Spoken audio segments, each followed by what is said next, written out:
అర్జున్ గారు ఇక్కడ ఇప్పుడు తెలుగు సినిమా ఇండస్ట్రీలో రిలీజ్కు సంబంధించి పర్సంటేజ్ రెంటల్ సిస్టమ్ కొంత కాంట్రవర్సీ నడుస్తుంది.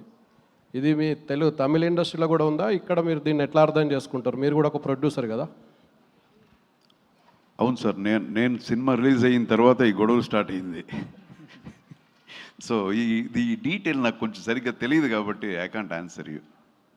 నెక్స్ట్ సార్, ఇప్పుడు మీ దగ్గర గుమ్మడి నరసయ్య అనే కథ ఒకటి వచ్చింది. మీరు దాన్ని కథ విని చేద్దాం అనుకున్నారు. ఎందుకు మీ చెయ్యి నుంచి జారిపోయింది? ఏ సినిమా సార్? గుమ్మడి నరసయ్య బయోపిక్.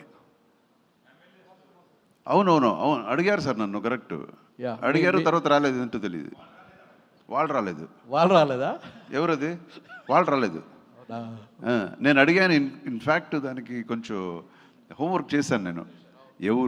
ఆయన ఎవరు, ఆయన సిద్ధాంతాలు ఏంటి అని. Is a very genuine character అని. తర్వాత ఐ వెయిటెడ్, ఎందుకో రాలేదు వాళ్ళు.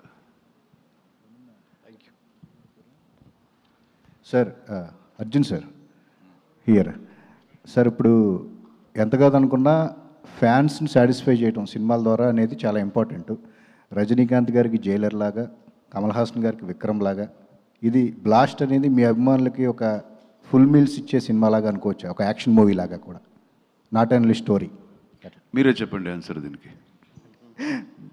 మీరు ఒప్పుకున్నప్పుడు అనిపిస్తుంది కదా. లేదు, పక్క కమర్షియల్ మూవీ అండి అది.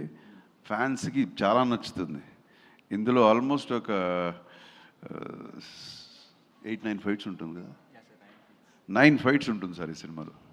9 ఫైట్స్ ఉంటుంది. పక్కా కమర్షియల్, బట్ ప్రతి దానికి ఒక అర్థం ఉంటుంది. ఊరికి ఏదో ఫైట్స్ పెట్టాలని కాకుండా ప్రతి దానికి స్టోరీ, బ్యాక్ స్టోరీస్ అది పక్కాగా ఉంటుందండి. Screen play will be another highlight. Okay. మీరు ఈ సినిమా చేసేటప్పుడు నేను అప్డేట్ అయ్యాను అని చెప్పేసి అన్నారు. అంటే ఏ విషయంలో అండి? స్క్రీన్ ప్లే విషయంలోనా, కథ విషయంలోనా, మేకింగ్? కొంచెం సరిగా వినపట్లేదు. అప్డేట్ అయ్యాను ఈ సినిమా ద్వారా అని చెప్పేసి అన్నారు మీరు. అంటే మేకింగ్ పరంగానా, ఎట్లా ఈ సినిమా నుంచి మీరు అప్డేట్ అయిన విషయాలు ఏంటి సార్? అప్డేటింగ్ అంటే ఒక్క విషయం ఉండదండి. ఇప్పుడు కెమెరా చూస్తున్నప్పుడు, వర్క్ చేస్తున్నప్పుడు, without our knowledge we learn so many things. Update అంటే ఒక కెమెరామన్ లైట్ చేస్తున్నప్పుడు ఏదో కంటెంపరీ లైటింగ్ ఏదో ఒకటి చేస్తారు. మనం ఒక్కొక్కసారి ఫ్లాట్ లైటింగ్లోనే వర్క్ చేసి ఉంటాము. ఏ సీన్కి ఎలా లైటింగ్ చేస్తారు అనేది అక్కడ నేర్చుకుంటాము. ఒక చిన్న కుర్రోడు ఈరోజు వచ్చినప్పుడు ఈజ్ 28-29 years old. ఇమ్మీడియట్గా ఆయన ఏదో ఒక డిఫరెంట్ కాన్సెప్ట్ చెప్తాడు, మనకి కొత్తగా అనిపిస్తుంది అది. అరే మేము ఇలాగ ఆలోచించలేదని. So you are getting updated. So కొత్త ఆర్టిస్టులు ఇమ్మీడియట్గా ఏదో డిఫరెంట్గా ఎక్స్ప్రెషన్ ఏదో చేస్తారు. మనం ఇంత ఎక్స్పీరియన్స్ చేసినా అరే దీనికి డిఫరెంట్గా ఇలా కూడా చేయొచ్చు అనేది. సో ఎవ్రీ స్మాల్ థింగ్స్లో కూడా మీరు నేర్చుకోవచ్చు, అప్డేట్ చేసుకోవచ్చు. మీరు కన్నడ, తెలుగు, తమిళ్ ఈ 3 ఇండస్ట్రీస్ని క్లోజ్గా వాచ్ చేసే ఆర్టిస్ట్ అండి. సో ఎలా ఉందండి అంటే ఈ ఫిలిం మేకింగ్ అనేది, ఈ 3 ఇండస్ట్రీలు, ముఖ్యంగా సౌత్ ఇండస్ట్రీ ఫిలిం మేకింగ్ అనేది ఇప్పుడు మీకు ఎలా అనిపిస్తుంది? బాలీవుడ్ని మనం మించి ఉన్నాం అనిపిస్తుందా? ఎట్లా హౌ డిఫైన్ ఫిల్మ్ మేకింగ్ ఎలా ఉంటుందన్న? అవునండి, ఇప్పుడు ముందు కంపేర్ చేస్తే ఇప్పుడు ఫస్ట్ ఆఫ్ ఆల్ టెక్నాలజీ అనేది ఎక్కడికో వెళ్ళిపోయింది.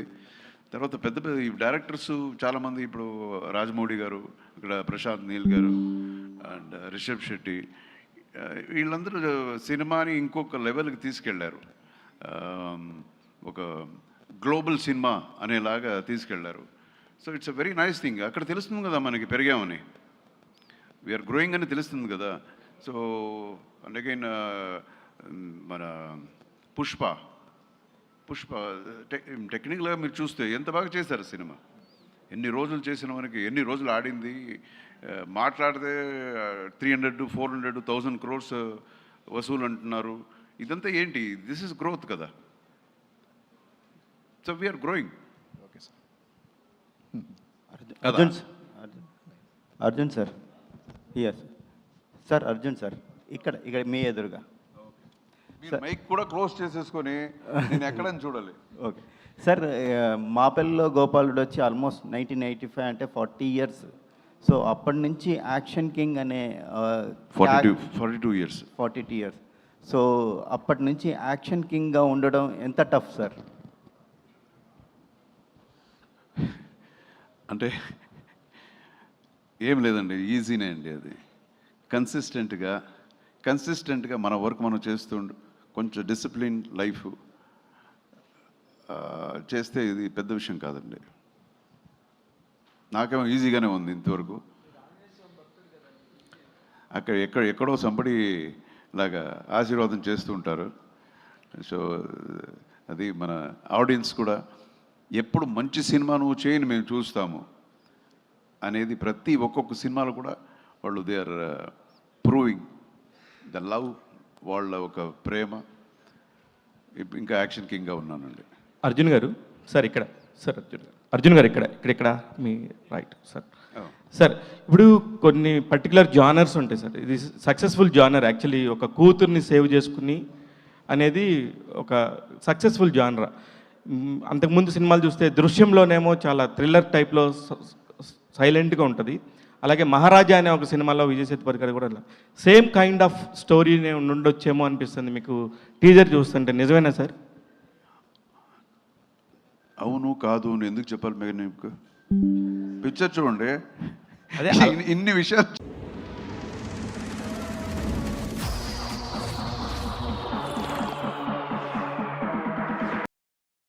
అదే అనిపిస్తుంది సార్. సక్సెస్ఫుల్ జానరా అని కూడా చెప్పాను. అది నిజం మీరు చెప్పేది. సక్సెస్ఫుల్ జానర్ కరెక్ట్, ఆ మాట నిజం. బట్ స్టోరీ అంతా చెప్పమంటే నేను చెప్పలేను. లేదు సార్, అందుకనే కొడతాడండి చూడండి ఎలా ఉన్నాడు. కొడితే తట్టుకుంటానా ఏంటి?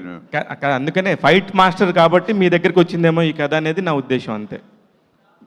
మీరు ఎస్పెషల్లీ ఫైట్ యాక్షన్ కింగ్ కాబట్టి ఇలాగా వచ్చిందేమో జానరా అని చెప్పి చెప్తున్నాను మీ గురించి.